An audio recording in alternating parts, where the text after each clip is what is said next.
Kalaulah diambil dari tuan bapa dan ibu, maka mata nak bisa melihat lain, telinga tak bisa mendengar, lidah tak bisa berkata. Karena apa? Karena lah diambil oleh Allah Subhanahu Wa Taala. Sebagaimana Nabi mengatakan, kullu syai'in yarji'u ila aslihi. Setiap sesuatu itu akan kembali kepada asalnya. Asal awak dari tanah kembali kepada tanah. Innalillah. Innalillah itu artinya Bapak Ibu, awakku sesungguhnya milik Allah. Inna tu kalimat takkid namanya. Awakku milik Allah. Wa inna ilaihi. Inna ilaihi itu yang kedua, segala sesuatu itu sadonyo kan kembali kepada Allah Subhanahu Wa Taala. Artinya Bapak Ibu, sadonyo awakku akan mati.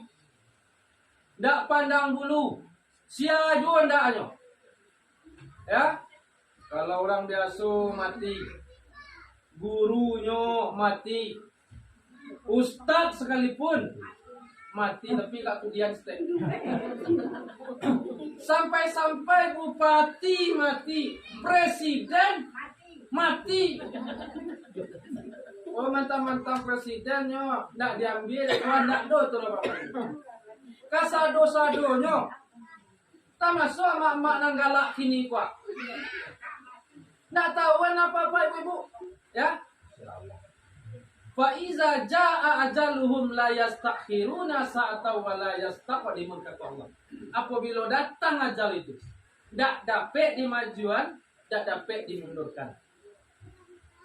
Tak tentuan apa-apa ibu-ibu. Bisa jadi ya mak dahulu ambo kemudian. Wenda ambo kemudian nama mak dahulu. Kalau lah mas sampai ajalnya, dia biar dari Tuhan. Tak tahu, mana tahu besok pagi tiba je orang lain buan. Boy amak dan duduk di belakang baju hitam tu alah dahulu. Ni percaya tak? Oi ibu, ni percaya? Mungkin. Mungkinlah bandak pula. Yang lain tak mungkin. Ya, mati yo kini. Yo besok duduk sini.